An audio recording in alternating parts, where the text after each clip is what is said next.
Salut les amis. 24e secret du Jiu-Jitsu et je pense que celui-là, en tout cas, à date, c'est mon préféré. Je pense que je dis ça à chaque vidéo. Practice makes perfect. Ça, c'est un dicton hein, qui dit que plus tu pratiques, plus tu t'enlignes vers la perfection. Et le dicton modifié que j'ai entendu par exemple Rafael Mendez, qui était champion ADCC, est un très grand champion de Jiu-Jitsu. C'était qu'il disait perfect practice makes perfect. Donc, c'est pas juste de pratiquer. Justement, lui, ce qu'il dénonçait, c'est du monde qui font juste roll, roll, roll. Ils roulent, ils se battent sans but, sans intention, sans plan. Puis, ils croient que ça va les rendre parfaits. Donc, ils vont faire des rolls 6 heures par jour, mettons un gros volume, mais ça ne les rendra pas parfaits. Donc, il faudra avoir une intention derrière notre roll. Ça, je trouve ça très intéressant parce que euh, c'est très spécial, le Jiu-Jitsu. Là, je vous ai montré un graphique qui n'a aucun rapport avec la vidéo, mais vous allez voir, c'est peut-être intéressant. Ça, ici, c'est un graphique qu'on apprend dans n'importe quelle formation d'entraînement. Euh, la masse musculaire, elle va augmenter avec quand tu t'entraînes ben, c'est plus ton énergie, là, mais tu vas perdre de comme, mon Dieu, quand tu t'entraînes, ben, tu vas être de moins en moins bon, tu vas te reposer, tu vas devenir meilleur. Comprenez, là, c'est juste ça que je veux dire. Tu t'entraînes, tu deviens épuisé, bon, c'est ça, je cherchais épuisé, tu vas te reposer, tu vas devenir mieux qu'avant, etc. Tu sais. Puis ça, c'est intéressant parce que regardez comment que la courbe, elle est vague. Il n'y a rien, là. Tu t'entraînes combien de temps, on ne le sait pas. Tu te reposes combien de temps, on ne le sait pas. Tu deviens meilleur de combien, on ne le sait pas. C'est weird. Puis ça, des courbes comme ça, là, dans un bac en kin, t'en as une tonne. Puis là, tu demandes au prof, genre, voyons, c'est sorti d'un article scientifique, ça? Puis il est comme, oui, oui. C'est qu'en fait, on pourrait jamais mettre de chiffres parce que chaque personne est différente, chaque entraînement est différent, puis tu sais, il faudrait avoir une précision impossible, tu sais. Et là, c'est ça que j'aime dans cette histoire-là, et c'est pour ça que j'ai ramené ce graphique-là, c'est que le perfect du perfect practice makes perfect, ben, les deux perfect sont portent à confusion. Parce que souvent, quand vous êtes dans une école de Jiu-Jitsu, en fait, chaque école de Jiu-Jitsu a des dadas. Il y a des choses qu'ils aiment plus. Il y a des écoles qui roulent beaucoup. Il y a des écoles qui drillent beaucoup. Il y a des écoles qui pratiquent beaucoup de setup, qui vont aller loin dans le setup, dans le labyrinthe, hein, dans le pictogramme du Jiu-Jitsu. Il y a des écoles qui font un peu de tout. Il y a des écoles qui ne roulent pas pantoute puis qui s'entraînent à défendre des soumissions puis à s'étirer. Le jiu-jitsu brésilien, c'est pas trop populaire, mais bien, ça se peut. Des écoles qui font énormément de conditionnement physique. Des écoles qui font énormément de cardio. Il y a des écoles qui font énormément de tournament mode de compétition, des matchs de compétition, donc deux personnes dans le milieu, puis avec des règles, puis le prof joue l'arbitre, ou, tu sais, puis ils mettent vraiment des situations. Il y a des écoles où, justement, en fait, ce n'est pas une école, peut-être, mais c'est deux personnes, souvent peut-être deux frères, un couple, deux meilleurs amis, qui vont rouler ensemble, hors de l'école, peut-être, mais encore et encore et encore à deux. Donc, ça va donner des combats beaucoup plus poussés parce qu'évidemment, ces deux personnes-là vont finir par se connaître par cœur. Il y a des écoles qui vont aller sur des détails, là, comme c'est extrêmement important que l'index soit enligné vers l'os latéral à 45 degrés. euh, pour que d'autres écoles, ils diraient juste, tu mets ton doigt là. Euh, et là, ben, lequel perfect est le bon? Puis là, la réponse, c'est tout, mais, tu sais, mais est-ce que, en fait, c'est le meilleur perfect pour vous maintenant? Normalement, on, on a peut-être un combat de cédulé, on a peut-être un tournoi qui s'en vient, ou sinon on n'en a peut-être pas.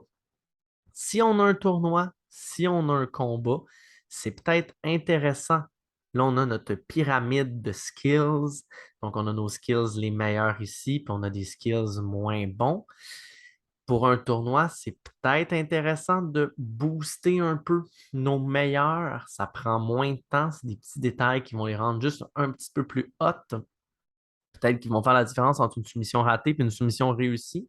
C'est peut-être intéressant de comme penser à tout booster un petit peu, même les skills les plus faibles, mais juste un petit peu parce que le tournoi s'en vient dans comme 3 mois, 2 mois, un mois. Mais si on n'a pas de tournoi, là, il n'y a aucun doute que la chose la plus temporellement efficace, c'est de booster nos pires côtés, dans ce qu'on est le pire. Donc, vous pouvez peut-être y aller en technique, vous pouvez peut-être y aller aussi en conditioning, vous pouvez peut-être y aller aussi en fight IQ. Euh, et c'est sûr que je crois que ce qui revient vraiment beaucoup dans le perfect practice makes perfect, c'est d'avoir une planification. Personnellement, si vous voulez devenir Gordon Ryan, ne faites pas nécessairement ce qu'il a fait. Puis ça, c'est Gordon Ryan, en passant, c'est le meilleur au monde pour l'instant, de loin, hein. C'est vraiment 5-6 ans qu'il détruit tout le monde de loin. Mais vous n'êtes pas Gordon Ryan et moi non plus. Et il y en a probablement hein, sur la planète présentement qui essaient de répliquer sa vie. Et je crois qu'ils ne réussiront pas, en fait, à changer au point de Gordon. Peut-être qu'ils vont devenir très bons. Répliquer la vie de Gordon Ryan, c'est pas trop compliqué, hein. C'est de faire du jiu-jitsu 12 heures par jour, 7 jours semaine. Peut-être que ça va marcher. Je vous le souhaite en passant parce que moi, faire ça, je souhaiterais que ça donne quelque chose. Je pense que Gordon Ryan il est allé mettre son énergie encore plus loin que le Jiu-Jitsu, même s'il est extrêmement bon. Je pense que son argent est majoritairement pas fait par le Jiu-Jitsu, par justement les vidéos sur BJJ Fanatics par le fait qu'il est devenu un peu le Conor McGregor du Jiu-Jitsu. C'est une stratégie excellente qui joue dans la tête de ses adversaires. On pourrait même, moi je suis prêt à miser que dans c'est ses 55 dernières victoires, hein, je pense que ça fait 55 combats qu'il n'est pas vaincu, ce qui est une première en Jiu-Jitsu, là. Je crois qu'il y aurait eu des défaites s'il n'y avait pas joué ce rôle-là de bad boy et de jouer dans la tête de ses adversaires, hein. Mais tu sais, c'est pas pour vous dire de faire ça puis de commencer à faire du trash talk dans votre dojo ou en tournoi, là. Mais c'est pour dire d'un peu ouvrir l'esprit parce que ce fameux perfect-là, je crois qu'au début du vidéo, ça va être votre exercice à faire dans votre tête. Quand vous avez vu Perfect Practice Makes Perfect, puis que vous avez compris ce que je voulais dire, vous vous êtes sûrement dit, ah oui, Perfect practice, ça veut dire des drills, des rolls. On niaise pas au jiu-jitsu, on prend ça sérieusement, puis on fait les affaires pour vrai. Je pense qu'on peut étirer beaucoup là, ce champ de réflexion, justement, par exemple, ne pas se blesser d'un sens, c'est se rapprocher de perfect practice. Prendre des repos au bon moment, c'est se rapprocher de perfect practice. Puis travailler son mental comme il faut en étudiant puis en lisant. Écouter une tonne de vidéos de Jiu-Jitsu. Driller ces vidéos-là avec votre petit frère de 8 ans parce que vous êtes chez vous puis vous n'avez pas plus de temps pour aller vous entraîner. Votre grand-mère qui vient vous y montrer des prises, vous expliquer, enseigner. Enseigner peut vous ouvrir l'esprit pour justement puis enseigner, c'est pas nécessairement donner des cours en étant payé, mais c'est plus aussi montrer ça à votre cousin, que ça l'intéresse, tu sais. Puis, il y en a d'autres, là, justement, le trash talk ou le jeu mental ou ce jeu-là de... Tu sais, quand vous allez faire un tournoi, c'est sûr que le monde sont très sur eux-mêmes, hein. Il faut que je gagne, il ne faut pas que je perde. C'est souvent ça le truc, mais c'est un show aussi, là. Les gens vous regardent, puis vous avez un beau vidéo avec un beau combat, hein. Moi, j'ai des combats que je trouve bien meilleurs que d'autres, puis j'ai perdu. Puis il y a des combats que j'ai gagnés qui étaient moyens, là, tu sais, très, très moyens, hein, gagnés par un avantage, là. C'est pas si hot, tu sais. Et justement, ça mène à quelque chose, ce beau vidéo-là, à part tout, c'est que je pense que c'est nécessairement certain que si vous vous dites, mettons, tous les jours, ah, moi, je suis poche au jiu-jitsu, j'aimerais ça être moins poche. Ça vous amène pas proche de perfect. Genre, ça vous amène pas proche du fait que vous méritez de, euh, mettre de la conscientisation dans votre entraînement parce que ben là, vous trouvez que vous êtes poche. Fait que, tu sais, c'est comme vous êtes d'un bas niveau, puis vous ne méritez pas ça. C'est évidemment ça, le standing de perfect, c'est vous qui vous le mettez, mais vous le méritez tous nécessairement. Vous devez vous dire, parce que vous faites du jiu-jitsu, vous mettez de l'argent là-dedans, vous mettez du temps là-dedans, euh, c'est pour être meilleur, tu sais. Et votre estime de soi, ben, pourra augmenter aussi, mais vous devriez tous vous voir en vue de je vais faire les efforts, puis ça va vous motiver hein, de prendre ça au sérieux, tu sais. Puis là, ben, vous allez aller au gym, puis il y a une mission ce soir, j'ai des petits trucs à faire, tu sais, puis il faut que je suive mon cours quand même. Tu sais, commencez pas à gosser votre prof en disant ouais, c'est parce que moi, il faudrait que je fasse ça au lieu de ton cours, tu sais, je vais aller dans le coin. Non, non, non, non, non. S'il y a des choses que vous ne pouvez pas faire à vos entraînements, vous les faites ailleurs, vous les faites à un autre moment. Au pire, vous vous inscrivez à deux écoles parce que une école vous amène ci, une école vous amène ça, et trouver un truc balancé avec votre vie. Tu sais, oui, il y en a qui lâchent leur vie pour le jiu-jitsu. Moi, j'ai lâché ma vie pour le jiu-jitsu pendant 2, 3 ans, 2 ans plutôt. 1 an, clairement, j'ai vraiment lâché ma vie, lâché l'école puis tout. Après ça, je suis revenu tranquillement, mais j'étais encore vraiment dans le jiu-jitsu. Sauf qu'une chance que je n'ai pas continué ça. Puis là, ben maintenant, ma vie, c'est pas mal redevenu le jiu-jitsu. Et ben, je suis bien content parce que ma situation est beaucoup mieux mentalement que dans ce temps-là. Et oui, je ne suis pas Gordon Ryan, mais mon, mon perfect practice makes perfect, en tout cas, à date, je trouve qu'il a bien été parce que à chaque fois, je me disais, je vais faire ça, je vais faire ça. Tu sais, soyez stratégique, j'avais un plan.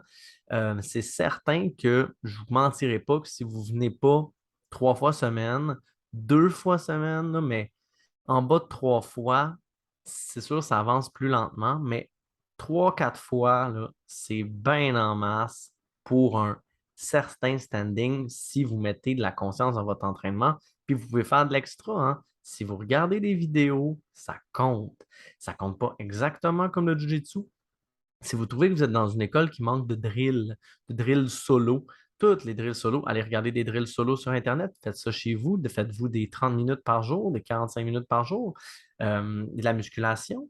Si vous trouvez que votre école manque de conditioning, il y a plein de choses. Justement, moi, je ne fais jamais faire ça à mon école de Jiu-Jitsu, ben, dans les cours que je donne parce que euh, pourquoi je vous montrerai à vous entraîner par faire des push-ups? Des push-ups, vous faites ça chez vous. Là, on est au jiu-jitsu, le temps est précieux. Il faut faire des combats, il faut travailler avec des gens, puis il faut prendre le temps de pouvoir prendre des exercices avec des personnes, parce que c'est pour ça qu'on est là. Il y a d'autres mondes, on veut rouler avec. Donc, quand même, je vous conseille fortement de mettre de la conscience dans votre entraînement parce que c'est vrai, ça va vous mener plus loin que de rester dans votre bulle et de oser croire. Ça, c'est terrible, là. Mais tu sais, ça m'a déjà frappé de croire que toute la façon que je fais les choses, c'est c'est le perfect, genre. Mais non, moi aussi demain, là, il faut que je continue à me casser la tête pour amener ça plus loin, pour évoluer plus. Et quand ça sent la zone de confort, puis que vous répétez jour un, jour 2, jour 3, jour un, jour 2, jour 3, jour un, jour 2, jour 3, tu sais, mettons, là, dernière chose, je vous dis, là, quand vous vous dites, ah, demain, je vais aller au Jiu-Jitsu, c'est sûr, ça va être exactement comme ça. C'est toujours comme ça au Jiu-Jitsu. C'est un red flag. Parce que demain, ça ne sera pas comme ça. Parce que demain, vous avez ça à faire au Jiu-Jitsu.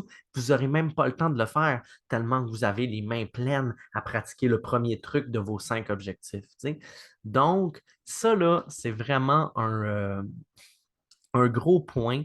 Mettre de la conscience dans vos trucs, ayez des objectifs, puis essayez de faire quand même une perfect practice. Si vous avez tout fait en votre pouvoir pour que quand vous pratiquez, ça soit efficace et efficient.